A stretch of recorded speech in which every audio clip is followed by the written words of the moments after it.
Mumtaz TV bersama menegakkan sunnah. Assalamualaikum warahmatullahi wabarakatuh.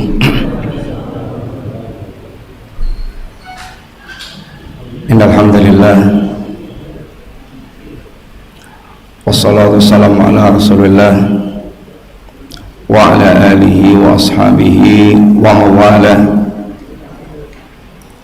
Wala hawla wala quwata illa billah, amma ba'du. Alhamdulillah, Bapak Ibu jamaah sekalian rahimani wa rahimakumullah. Insyaallah kita melanjutkan pembahasan yang kita bahas pada kajian Jumat pagi, itu mengambil faedah dari kitab Ad-Da' wad-Dawa Al-Imam Ibnu Qayyim Al-Jauziyah rahimahullahu ta'ala. Dan pada pembahasan yang lalu, Bapak sekalian, kita sedang dalam pembahasan beberapa dampak maksiat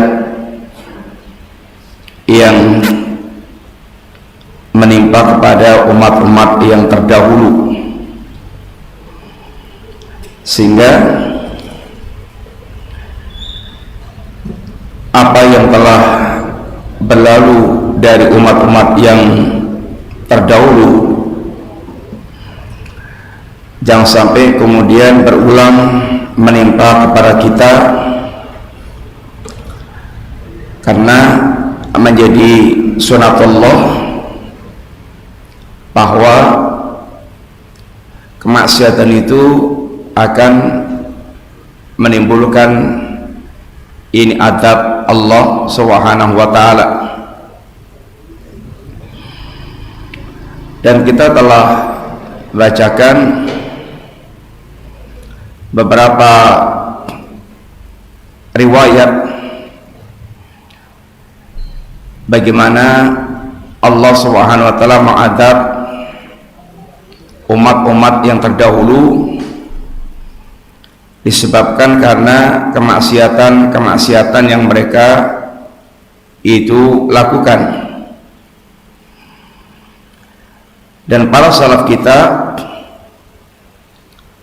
orang-orang yang paling pandai mengambil pelajaran dari setiap kejadian yang menimpa, sehingga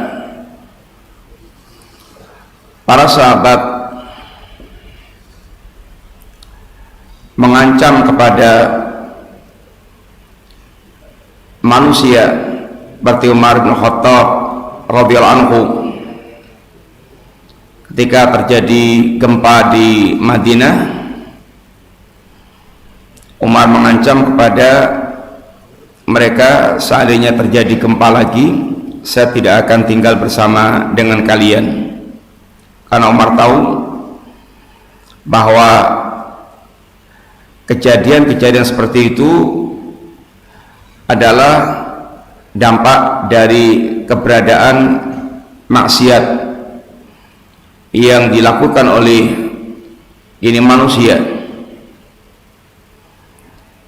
termasuk walaupun kemaksiatan yang dilakukan dengan sembunyi-sembunyi,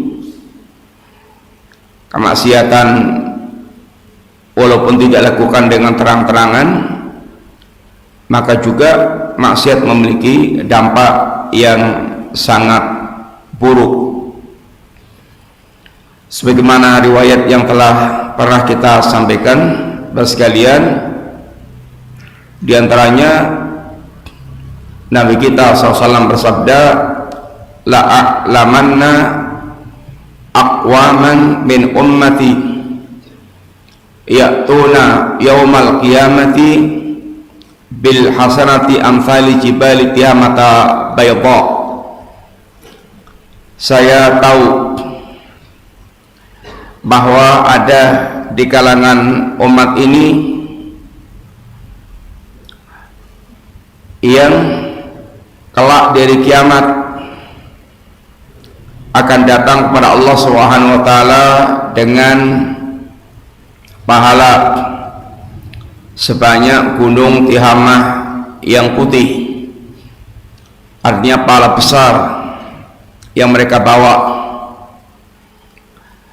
Akan tapi nasib mereka sangat tragis. Apa itu yang menimpa mereka? Fayaj'aluhallahu haba'an manthura. Allah menjadikan pala sebesar gunung Tiamah yang putih itu bagaikan debu yang berterbangan, alias hancur berantakan. Dia tidak lagi mendapatkan manfaat, sehingga para sahabat mempertanyakan, ya Rasulullah, sifhum lana, jallihim lana, hatta la nakuna minhum wa nahnu la na'lam. Ya Rasulullah, jelaskan dan sifatkan tentang mereka, siapa itu mereka, atau bagaimana mereka kok bisa sampai seperti itu, agar kami tidak termasuk golongan mereka sedangkan kami tidak tahu. Ini menunjukkan tentang kekhawatiran para sahabat yang sangat besar, saatnya termasuk diantara orang-orang yang binasa. Dan termasuk sifat para sahabat ketika bertanya memang dalam rangka untuk diwujudkan di dalam praktek kehidupan, bukan sekedar hanya bertanya untuk pengetahuan. Maka kata Nabi sallallahu alaihi wasallam, amma innahum ikhwanukum, mereka adalah kawan-kawan kalian, wa min jildatikum, dari kulit-kulit kalian, walakinnahum qaumun, bahkan mereka itu kata Nabi, wa ya'khuduna minal laili kama ta'khudun, mereka juga biasa melakukan salat malam sebagaimana yang kalian lakukan.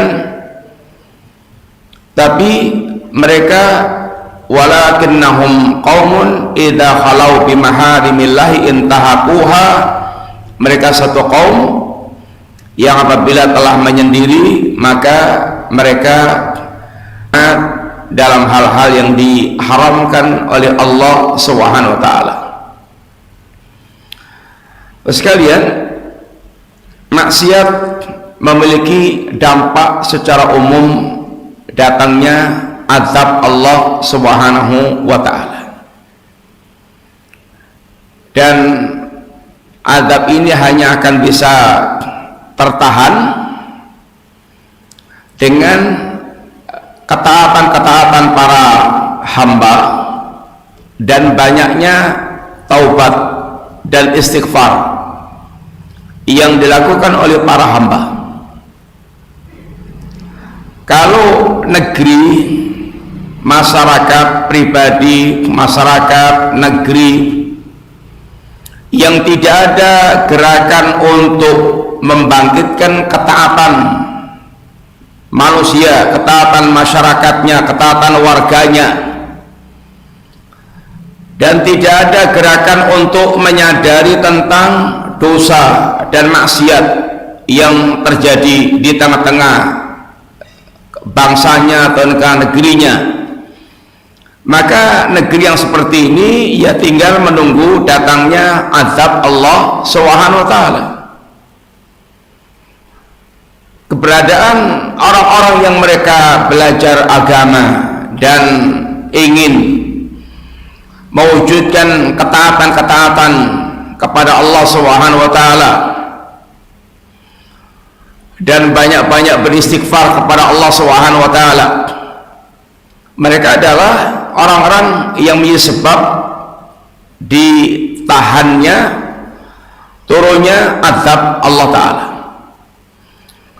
Tapi keberadaan orang yang mereka mengumbar kemaksiatan, menghidupkan, menyemarakkan maksiat, bahkan membudayakan maksiat itu dimaklumi oleh masyarakat, dianggap ringan dan dianggap hak asasi dalam kehidupan, mau berpakaian cara telanjang, mau berpakaian membuka aurat, mau melampiaskan nafsunya, dianggap sebagai bagian daripada hak asasi manusia. Ini adalah manusia-manusia yang menjadi celah turunnya azab Allah Subhanahu wa taala. Dan seorang muslim bersekalian tidak boleh diam. Mendiamkan kemaksiatan sama dengan membiarkan turunnya azab Allah Subhanahu wa taala. Bani Israel dilaknat oleh Allah Subhanahu wa taala dan diazab oleh Allah Subhanahu wa taala. Di antaranya adalah dzalika bima asau wa kanu ya'tadun la yatanahuna an munkarin fa'aluhu. Mereka dilaknat oleh Allah, di antara sebabnya yang pertama, mereka bermaksiat kepada Allah dan semakin menjadi-jadi maksiatnya. Kemudian tidak saling melarang terhadap kemaksiatan yang beredar di tengah-tengah mereka. Apalagi kalau para petinggi negeri telah menjadi pelopor-pelopor kemaksiatan dan merestui berbagai macam kemaksiatan dan kemungkaran-kemungkaran, maka ini adalah mempercepat datangnya azab Allah Subhanahu wa taala. Sehingga hendaknya seorang muslim mengambil pelajaran dari umat-umat yang terdahulu, karena sunatullah itu akan terus berulang. Apa yang menimpa umat yang terdahulu akan menimpa pula kepada umat yang belakangan dengan sebab yang mereka lakukan atau melakukan sebab yang sama dengan umat-umat yang terdahulu.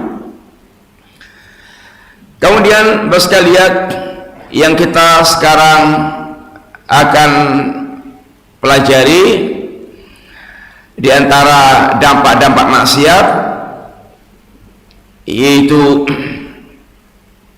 atharul ma'asi, atharul dzunub wal ma'asi alal qalbi wal badan. Dampak-dampak dosa dan maksiat terhadap hati dan badan. Maksiat atau dosa dan maksiat itu memiliki athar, memiliki dampak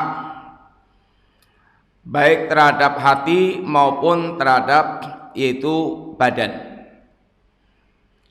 Beliau mengatakan walil ma'asi minal atharil qabihah al mathmumah al madarrah bil qalbi wal badan fid dunya wal akhirah ma la ya'lamuhu illallah. Maksiat itu memiliki berbagai macam dampak-dampak yang buruk, yang tercela, bahaya yang menimpa hati maupun badan di dunia maupun di akhirat, dan tidak ada yang mengetahui dampak secara keseluruhan kecuali Allah Subhanahu wa taala. Bapak sekalian, dunia kita, baiknya kehidupan kita ini adalah dampak dari ketaatan kepada Allah dan Rasul-Nya. Ketaatan kepada Allah dan Rasul-Nya itu akan melahirkan kebaikan-kebaikan dan maslahat berbagai macam yakni kebaikan yang muncul di tengah-tengah kehidupan kita. Tidak ada kebaikan yang terjadi, yang muncul, kecuali itu semuanya dampak dari ketaatan kepada Allah dan Rasulnya. Demikian pula sekalian, tidak ada musibah, madarat, mara bahaya yang terjadi tengah-tengah kehidupan kita kecuali pasti dampak dari kedurhakaan, kemaksiatan kepada Allah dan Rasulnya. Apakah syirik, kufur, nifaq, bid'ah, maksiat, ini semuanya akan memberikan dampak-dampak yang buruk dalam kehidupan manusia.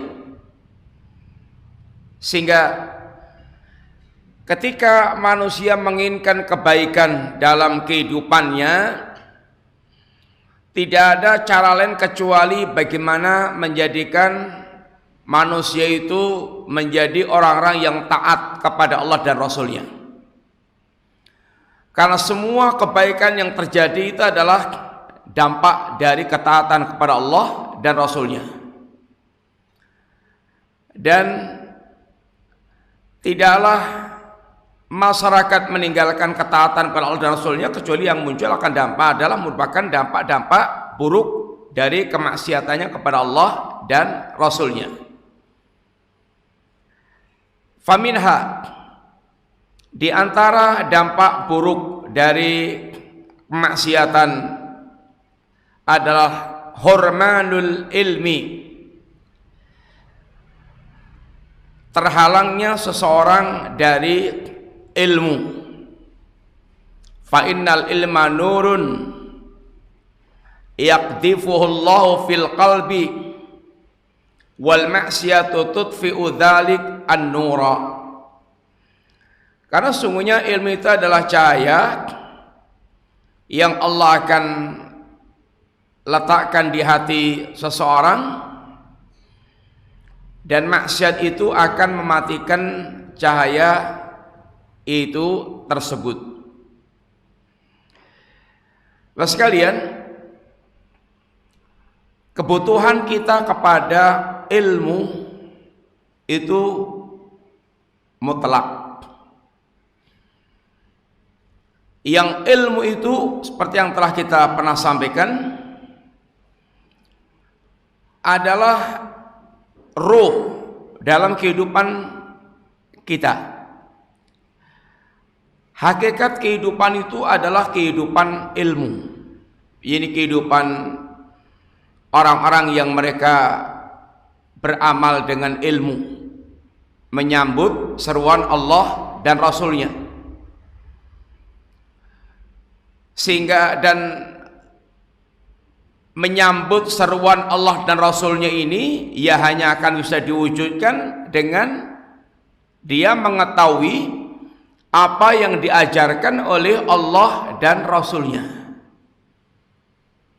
Sehingga ketiadaan ilmu itu akan menjadikan manusia ini bangkai-bangkai yang bergentayangan di tengah-tengah kehidupan. Karena ketiadaan ilmu ia akan menjadikan manusia tidak tahu apa yang harus mereka sambut dari Allah dan Rasulnya Shallallahu Alaihi Wasallam. Dan hakikat kehidupan ya kehidupan ketaatan kepada Allah dan Rasulnya. Dan ini sumber awalnya adalah kefahaman mereka tentang agama Allah Subhanahu wa taala. Maka Allah Subhanahu wa taala menamai risalahnya dengan ar-ruh, sesuatu yang akan memberikan kehidupan. Karena mengenal risalah ini akan menjadikan hidupnya hati manusia. Karena dengan risalah agama ini seorang akan mengenal Allah, mengenal Rasulnya, mengenal agamanya, lalu bisa menghidupkan hal itu, dan itulah hakikat kehidupan kita yang hakiki. Oleh karena itulah Bapak sekalian, Allah menilai kehidupan itu adalah kehidupan hati. Dan kehidupan hati itulah kehidupannya hati yang mengenal Allah dan mentaati Allah Subhanahu wa ta'ala. Dan ilmu ketika jatuh ke dalam hati yang bersih dari kemaksiatan, Bapak sekalian, itu seperti ilmu seperti air hujan yang menimpa tanah yang subur. Nabi memberikan tamsil, hati kita ini kayak tanah, dan risalah agama ini kayak air hujan. Demikian Nabi katakan, mathalu ma ba'athani Allahu bihi minal ilmi wal huda kama thali ghaithin asaba ardan. Perumpamaan antara ilmu dan petunjuk yang aku bawa, itu risalah agama ini, seperti perumpamaan yaitu air hujan yang menimpa tanah. Kemudian beliau terangkan tanahnya itu ada tanah yang menerima datangnya air hujan itu ada 3 macam. Yang pertama adalah ardun thayyibah, bumi yang baik, naqiyah, bumi yang tanah yang bagus, subur. Tanah yang subur ini kalau dia tertimpa air hujan, dia akan bisa menampung air. Wa ambatatil kala wa usbal katsir, akan bisa menumbuhkan tumbuhan-tumbuhan. Ini adalah kondisi hati yang paling sempurna di dalam menerima risalah agama Allah Ta'ala. Hati yang menerima risalah agama, dia bisa menyerap ilmu agama tersebut, dia bisa memahami dengan sebaik-baiknya, sehingga dia paham betul tentang agama itu. Lalu hatinya yang subur, hatinya yang bersih, hatinya yang bagus, bersih dari penyakit-penyakit, bersih dari hal-hal yang akan merusak tanaman yang ditanam. Ini akan menumbuhkan yaitu tanaman-tanaman yang subur.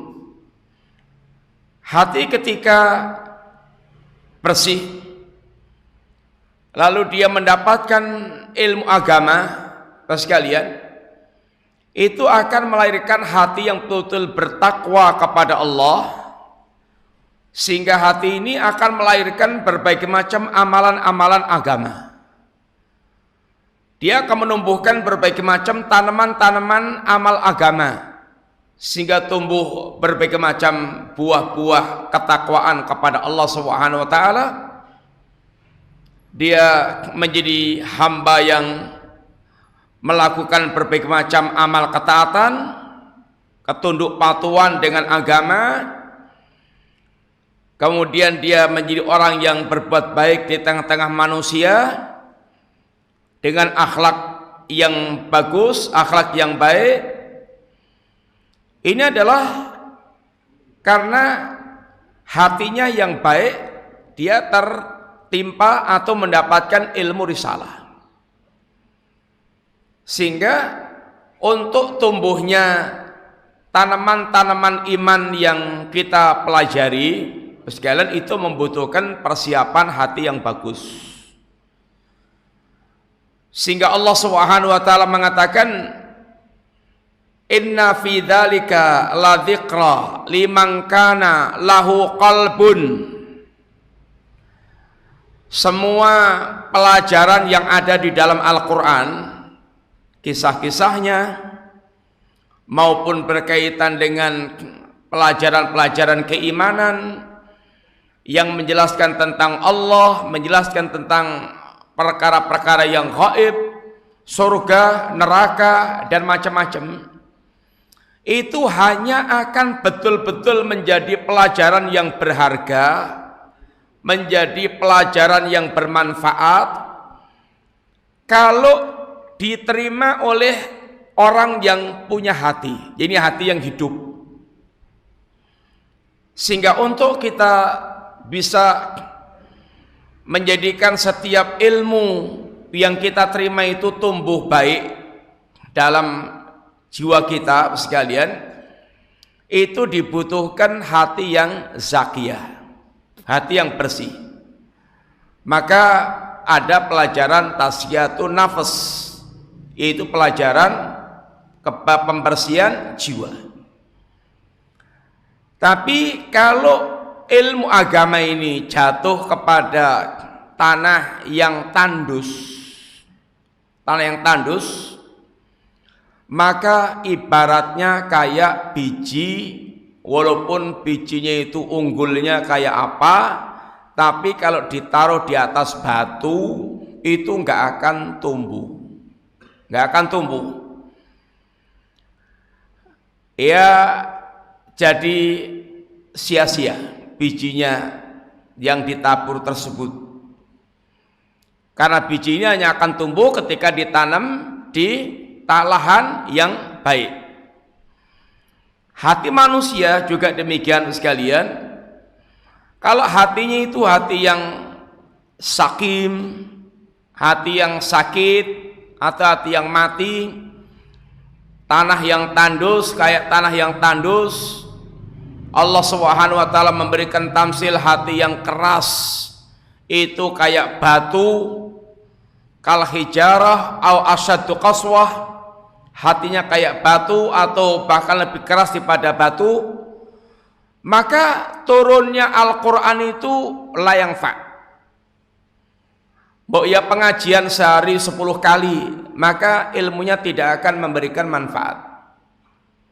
Lau anzalna hadzal qur'ana ala jabalin la ra'aitahu khashi'an mutasaddian min khasyatillah. Kalau seandainya Al-Quran ini kami turunkan kepada gunung, yang gunung itu tersusun oleh batu-batu yang besar, maka Anda akan lihat gunung yang Allah turunkan kepadanya Al-Quran akan hancur berantakan. Min khasyatillah, karena adanya rasa takut kepada Allah Subhanahu wa taala. Tapi sekalian, ternyata ada hati manusia yang Allah Subhanahu wa taala turunkan kepada mereka Al-Qur'an, disampaikan kepada mereka Al-Qur'an, enggak ngefek sama sekali. Karena hatinya itu kayak batu atau kayak bahkan lebih keras daripada batu. Sehingga dia tidak bisa menerima dengan baik datangnya Al-Quran, sebagaimana tidak bisa tumbuh biji yang ditaruh di atas batu. Oleh karena itulah sekalian, orang atau ketika kita ingin mencari ilmu, itu perlu dipersiapkan pula hatinya, wadah ilmu yaitu hati kita, agar benar-benar hati kita bisa menampung ilmu dengan baik, menyerap, kemudian bisa menumbuhkan tumbuhan itu tanaman-tanaman iman. Demikian pula Bapak sekalian, ilmu yang datang kepada kita ini terkadang bisa tumbuh tapi terganggu, sehingga menjadi tanaman yang bentak, enggak gede-gede dan enggak berbuah-buah, bentak, karena kebanyakan penyakit di tanamannya itu, di medianya itu tidak support.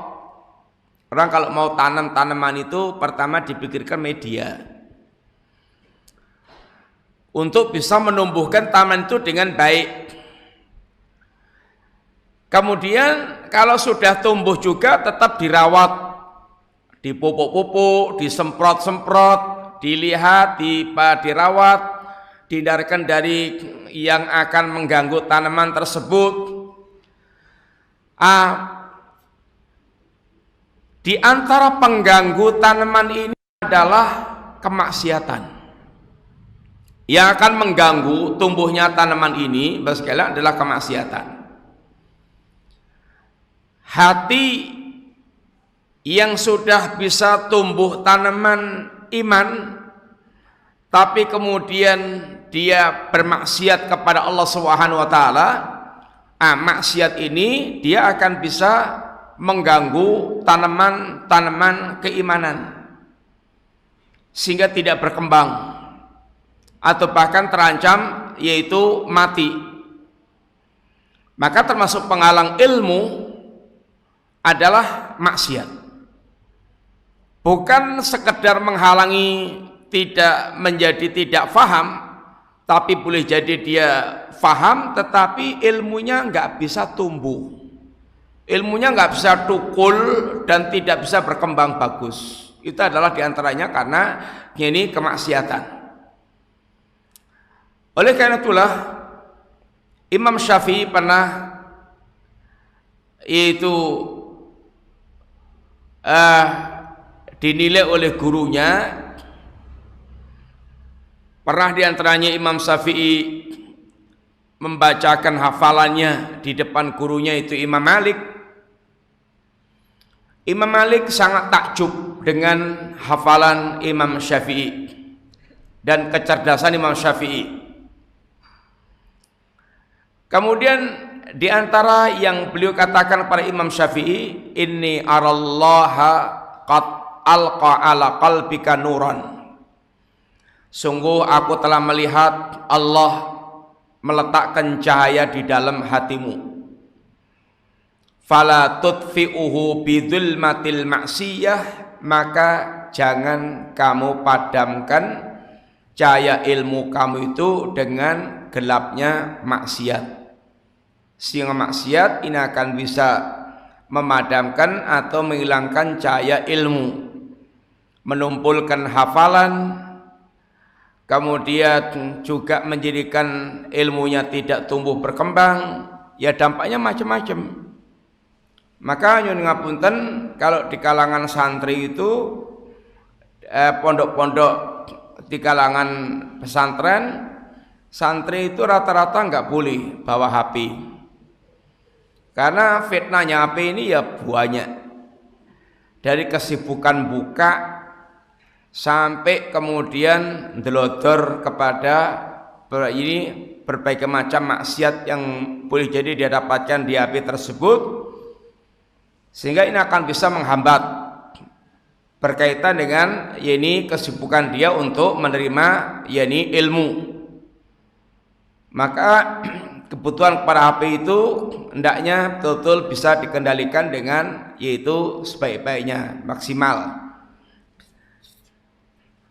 Ini karena akan bisa menghalangi yakni pertumbuhan ilmu. Sampai pada kemudian maksiat-maksiat itu akan bisa menghalangi yaitu berkembangnya ilmu yang sudah dia dapatkan. Tidak akan tumbuh menjadi tanaman-tanaman yaitu yang tumbuh berkembang baik, sehingga perubahan-perubahan agamanya itu tidak nampak di dalam diri seorang tersebut. Pohon ketakwaannya itu ibaratnya menjadi bentek, tidak tumbuh berkembang. Ini ketika maksiat itu menjadi bagian kehidupan seseorang. Imam Syafi'i juga pernah mengeluhkan kepada gurunya Waqi, syaqautu ila Waqi su'a hifdi fa arsyadani ila tarkil ma'asi wa qala i'lam bi annal ilma fadlun wa fadlullahi la yu'tah asin. Aku mengeluhkan buruknya hafalanku kepada guruku Imam Waqi.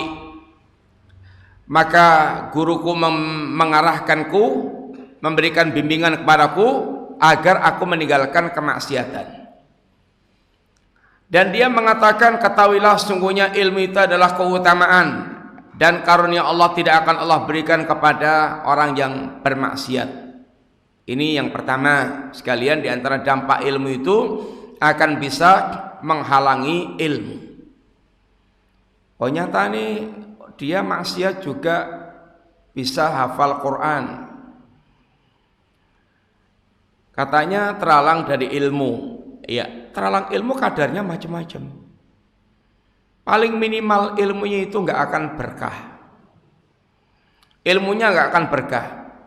Ilmu yang tidak berkah itu termasuk ilmu yang tidak menumbuhkan amalan.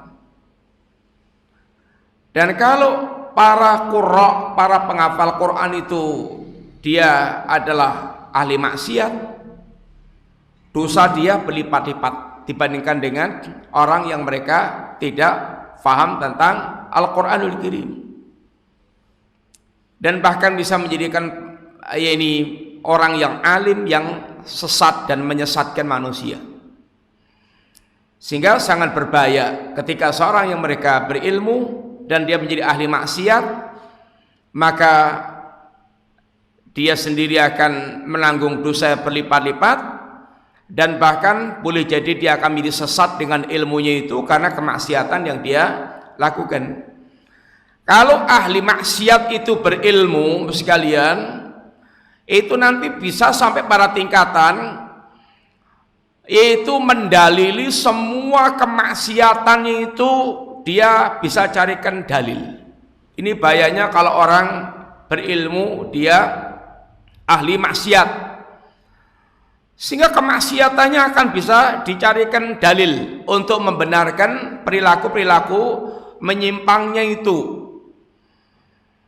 Maka seorang yang berilmu hanya akan betul-betul maksimal yaitu ilmu tersebut kalau dia menjadi orang yang memiliki khasyatullah.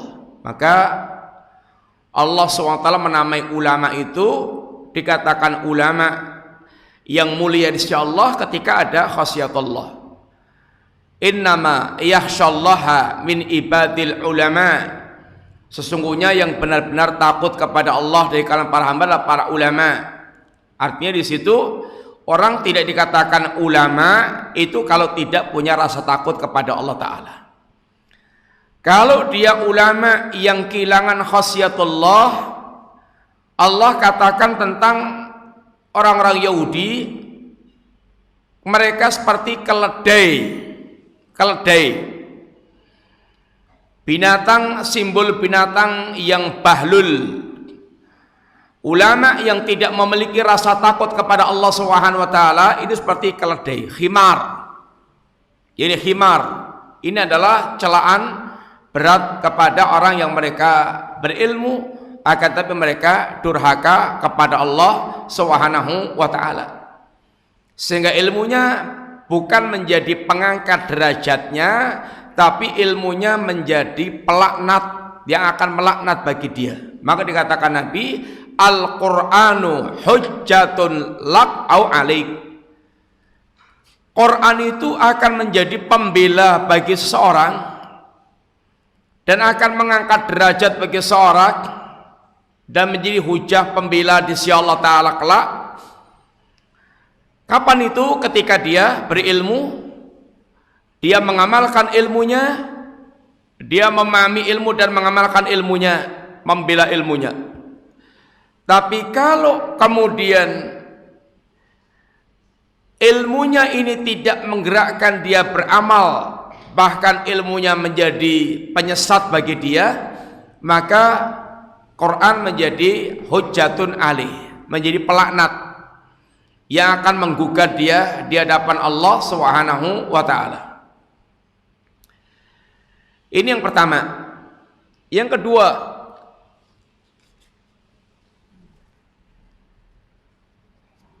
wa minha,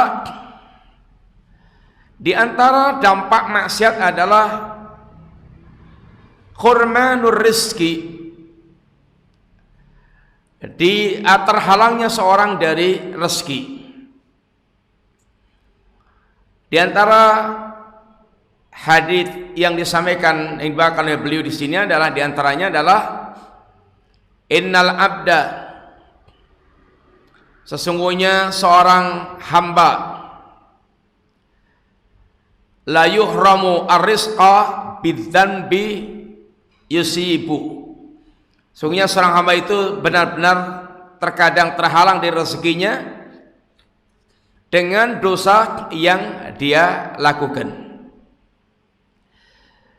Kama anna taqwallah, sebagaimana takwallah itu adalah menjadi faktor diraihnya rezeki sekalian, maka fatarqut taqwa, meninggalkan ketakwaan pula itu akan menjadi sebab ini kefakiran bagi seorang, jatuhnya seorang ke dalam ini kefakiran. Maka hendaknya seorang dia meraih rezeki Allah, menyambut datangnya rezeki Allah dengan bitarkil ma'asi, dengan meninggalkan perbuatan kemaksiatan. Takwa seperti yang Allah kata, lau anna ahlal qura amanu wattaqau la fatahna alaihim barakatim minas sama'i wal ardi. Seandainya penduduk di suatu negeri itu mereka betul-betul beriman dan bertakwa kepada Allah Subhanahu wa taala, maka akan kami bukakan pintu-pintu keberkahan dari langit dan bumi, sehingga kebaikan akan tercurah di negeri, masyarakat, keluarga, pribadi yang mereka bertakwa kepada Allah Subhanahu wa taala. Allah bukakan keberkahan dari langit dan bumi. Ini kebaikan-kebaikan yang sangat banyak. Kebaikan yang meliputi penduduk negeri tersebut dari berbagai macam sisi. Sebagaimana ketakwaan adalah sumber terbukanya keberkahan bagi penduduk manusia, demikian pula kemaksiatan itu akan menjadi sumber malapetaka. Datangnya berbagai macam malapetaka, termasuk diantaranya terhalangnya rezeki. Wa mayattaqillaha yaj'al lahu makhraja wa yarzuqhu min haitsu la yahtasib. Barang siapa dia bertakwa kepada Allah, Allah akan berikan jalan keluar dalam kehidupannya. Kalau kita punya masalah dan tidak segera ada jalan keluar, maka yang pertama kali kita koreksi adalah ketakwaan kita kepada Allah Subhanahu wa taala. Karena ketakwaan itu akan memberikan solusi, jalan keluar dari setiap masalah yang kita miliki. Kalau kita punya masalah dan terus nggak terpecah-pecahkan, itu maka yang dikoreksi pertama kali adalah ketakwaannya kepada Allah Subhanahu wa taala. Kalau dia memiliki kemaksiatan, maka hendaknya segera dia tinggalkan kemaksiatannya itu, karena kemaksiatan itu akan menjadi ini menjadikan masalah dia itu kayak benang jundet yang nggak selesai, nggak terurai, nggak segera selesai. Karena ketakwaan Allah janjikan hal yang akan menyelesaikan masalah dia, dan akan kami berikan rezeki dari arah yang tidak mereka sangka, sehingga terhalangnya seorang dari rezeki itu diantaranya dengan sebab kemaksiatan yang dia lakukan. Ya, rezeki itu ya macam-macam.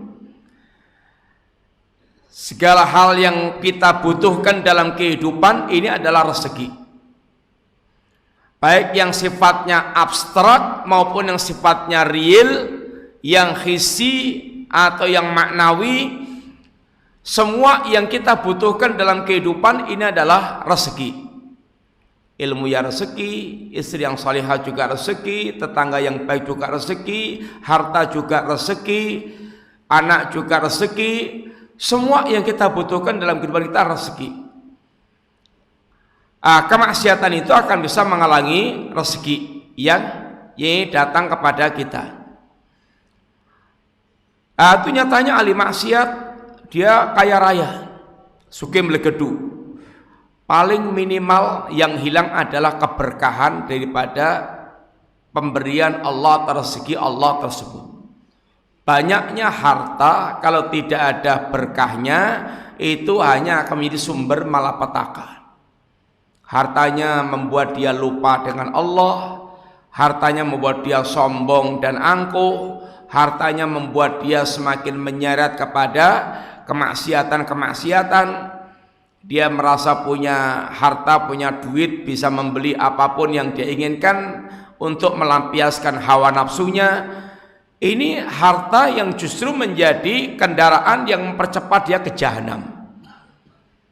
Dia terhalang rezeki yang sangat banyak, rezeki hidayah, rezeki ilmu, rezeki akhlak yang mulia, disebabkan karena harta yang dia miliki. Ini namanya harta justru menjadi malapetaka bagi dia.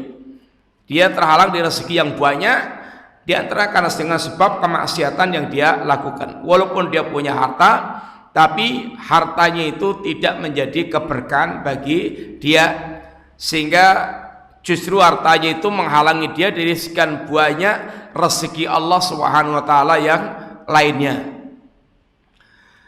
Kemudian wa minha, di antara dampak maksiat, wihsyatun yajituhal asi fi qalbi bainahu wa bainallah, adanya kegersangan, hilangnya rasa nyaman, kekeringan, kering, nggak ada kenyamanan antara ahli maksiat dengan Allah Subhanahu wa taala, terhalangnya antara dia dengan Allah, sehingga maksudnya menjadi hijab. Terhalangnya dia dengan Allah Subhanahu wa taala, enggak, atau menghilangkan kelezatan dalam bermuamalah dengan Allah Subhanahu wa taala. Sekalian, seorang yang memiliki hati yang bersih, hati yang sehat, ini kayak saraf badan yang sehat.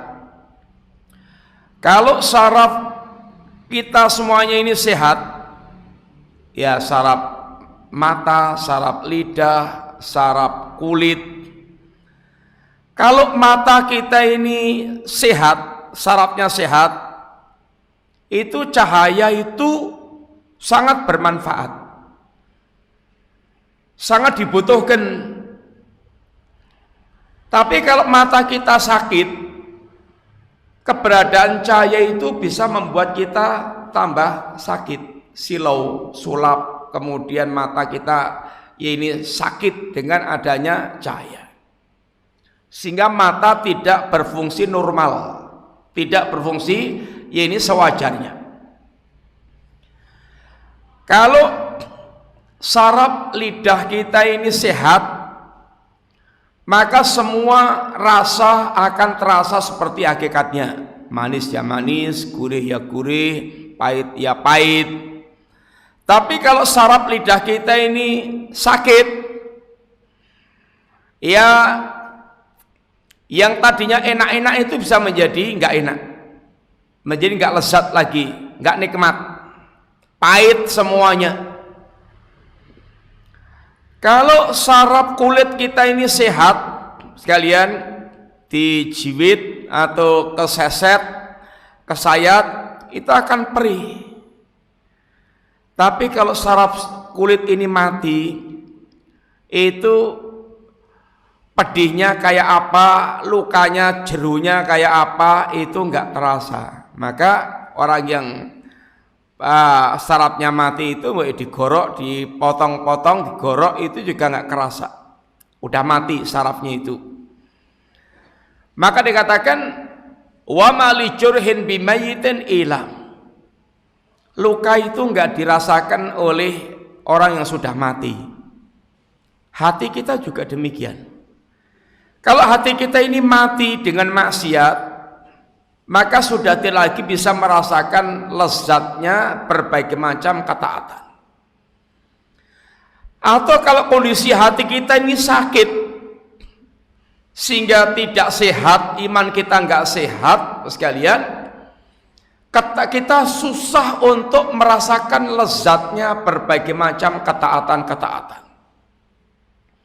Salat nggak merasakan lezatnya, baca Quran tidak merasakan lezatnya, berzikir tidak bisa merasakan lezatnya, sehingga hubungan antara hamba dengan Allah itu akan terjadi wihsyah, kegersangan, kering, tidak ada kenyamanan di dalam muamalah dengan Allah Subhanahu wa taala. Orang yang mereka hatinya itu nggak bisanya atau nggak nyaman berhubungan dengan Allah, ini bahaya. Dia tidak akan merasakan kebahagiaan yang hakiki. Walaupun dunia dan sisinya di tangan dia, walaupun dia orang yang kaya raya, walaupun dia orang yang berpangkat tinggi, walaupun dia orang yang terkenal di tengah-tengah manusia, itu semuanya tidak akan bisa membahagiakan hati dia kalau dia kehilangan Allah Subhanahu wa taala. Dia hatinya kering dan gersang, tidak ada kenyamanan dengan Allah Subhanahu wa taala. Orang seperti ini akan menjadi orang yang paling sengsara atau mengalami kesengsaraan dalam kehidupannya. Bapak sekalian, seperti yang kita sering sampaikan bahwa kebahagiaan hidup kita itu ditentukan oleh kondisi hati kita. Dan hati kita ini akan bisa betul-betul merasa nyaman kalau hati kita mengenal Allah Subhanahu wa taala, mencintai Allah Subhanahu wa taala, dan merasakan yaitu nyaman, merasakan kenyamanan dengan Allah taala.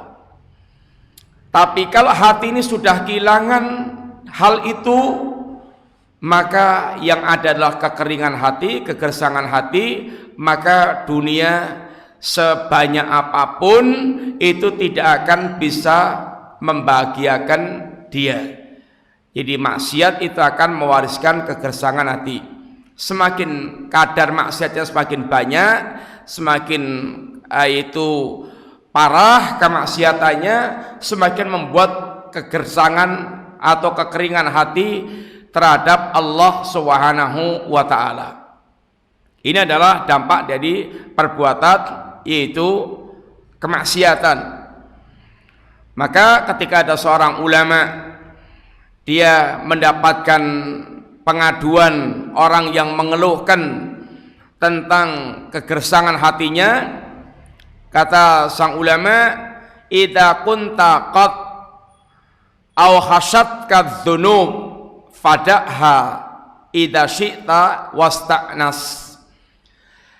Kalau kamu dibuat gersang hatimu oleh dosa yang kamu lakukan, maka tinggalkan dosa itu. Kalau Anda ingin hati Anda merasa nyaman, merasa enak, nyaman, ini bersama dengan Allah Subhanahu wa taala. Enggak ada resep lain kecuali dengan cara yaitu dia meninggalkan perbuatan dosa dan maksiat tersebut. Walaysa 'alal qalbi amarru min wihsati dzanbi 'ala dzanbi. Dan tidak ada hati yang lebih pahit, merasakan pahitnya kehidupan melebihi hati yang gersang, hati yang kering, disebabkan karena dosa yang dia lakukan tersebut. Wa minha, dan diantaranya adalah al-wihsatul lati tahsulu lau bainahu wa bainan nas, yang termasuk dampak dosa adalah yaitu kegersangan hati antara dia dengan manusia, sehingga tidak merasa nyaman bergaul dengan manusia, maksudnya khususnya orang-orang soleh. Kalau kita maksiat, itu dampaknya kita akan menjauh dari orang-orang soleh. Kemudian kita akan, kalau sudah kita menjauh dari majelisnya orang soleh, ketemu orang soleh itu nggak nyaman lagi karena dia melakukan maksiat, dia merasa nggak pantas bergaul dengan orang soleh. Akhirnya dia kumpulnya dengan orang-orang yang nggak genah, orang-orang yang sama-sama bermaksiat. dia akan nyaman bersama dengan para pelaku yakni kemaksiatan. Dan kalau sudah dia hatinya mulai ini nggak nyaman dengan orang soleh, menjauh dari orang soleh, menjauh dari majelisnya orang-orang soleh, dia akan ini terhalang dari kebaikan yang banyak, dari kemanfaatan yang banyak, karena dia akan dekat dengan syaitan dari kalangan manusia maupun syaitan dari kalangan jin, sehingga akan dia terus tergiring kepada ini perbuatan-perbuatan yang semakin menjadikan dia jauh dari kebaikan-kebaikan. Ini sekalian beberapa dampak yaitu maksiat yang kita pelajari pada pagi hari ini. Yang mudah-mudahan Allah Subhanahu wa taala menjauhkan kita dari berbagai macam bentuk kemaksiatan, baik maksiat yang kita kenal dengan terang-terangan atau maksiat-maksiat tersembunyi, maksiat di dalam hati kita. Maka maksiat itu harus berusaha untuk kita bersihkan sebersih-bersihnya. Maksiat yang kita sadari, maksiat yang tidak kita sadari, ini semuanya hanya akan bisa kita bersihkan kalau kita terus selalu mengoreksi diri kita dari berbagai macam perbuatan-perbuatan kemaksiatan tersebut. Mudah-mudahan manfaat. Sekalian insyaallah kita lanjutkan nanti pada pembahasan akan datang bismillah. Wassallallahu ala nabiyyina Muhammadin wa ala alihi washabihi wasallam. Subhanakallahumma. Ada pertanyaan? Ada 4 pertanyaan Ustadz. Ada. Pertanyaan yang pertama, assalamualaikum Ustadz, izin bertanya, bagaimana hukumnya menjauhi teman lama yang dahulu banyak melakukan dosa dan maksiat bersama kita dan banyak mengetahui aib-aib kita dahulu, sedangkan kita sedang berusaha meninggalkan kebiasaan buruk bersama mereka dan mereka masih melakukan kebiasaan buruk tersebut.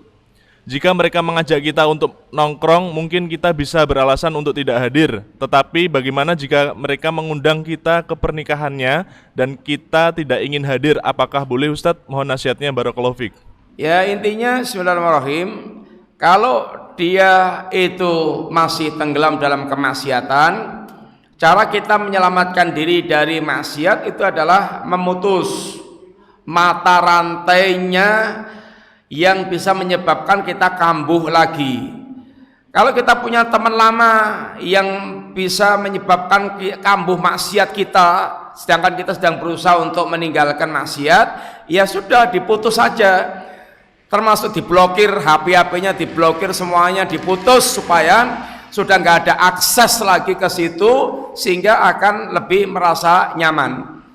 Dan termasuk diantara fikihnya seorang hamba, kata yaitu seorang sahabat, adalah dia mengenal celah-celah masuknya setan.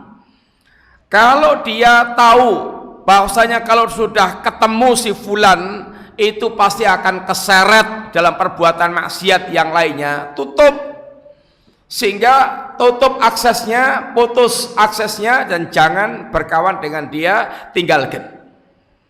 Ini dalam rangka untuk menyelamatkan diri. Jadi orang yang kita pergauli itu macam-macam bentuknya. Orang yang kita pergauli itu ada seperti makanan, seperti obat, seperti penyakit, seperti racun. Yang seperti makanan yang selalu kita butuhkan itu para ulama, orang soleh, yang kita butuhkan ilmu dan teladannya. Yang kayak obat, ya ini orang yang kita butuhkan kalau kita perlu. Kita ini butuhnya obat kalau pas sakit aja, pas butuh. Intinya nguntal obat itu kalau pas butuh, bukan nguntal obat itu sarapan tiap pagi nguntal budrek. Yang ketiga, orang kita gauli kayak penyakit, rawan menular, sehingga harus kita ya ini jauhi. Yang keempat, atau penuh dengan kewaspadaan, yang keempat kayak racun. Ini adalah ahlul bid'ah, orang yang rusak pemikirannya, sehingga kalau kita gali bisa menyuntikkan racun dan bisa membahayakan. Ini harus kita paham, ya ini tipe orang yang kita akan gauli tersebut. Terus pertanyaan selanjutnya, bismillah, izin bertanya Ustadz, Fulan bekerja di lembaga ribawi, anak Fulan sering sakit-sakitan, apakah maksiat yang dilakukan orang tuanya berpengaruh terhadap istri dan keluarganya? Jazakallahu khairan Ustadz. Ya, bismillahirrahmanirrahim, ya sangat berdampak. Sangat berdampak. Apa yang dilakukan orang tuanya sangat berdampak para istri dan anaknya. Maka jangan sampai anak istri dimakani dengan barang yang haram, jangan sampai tumbuh dari barang yang, jangan sampai dagingnya tumbuh dari penghasilan yang haram. Sehingga kebaikan dan keburukan orang tua sangat berdampak kepada anak. Maka para salaf kita sering sekali memperpanjang salat, memperbanyak salat, memperbanyak kebaikan, diantaranya harapannya kebaikan kepada anak turunnya, sehingga betul-betul ya ini akan berdampak baik. Ya, demikian Bapak sekalian, kita cukup sekian dulu, mudah-mudahan manfaat. Jazakumullah khair. Assalamualaikum warahmatullahi wabarakatuh.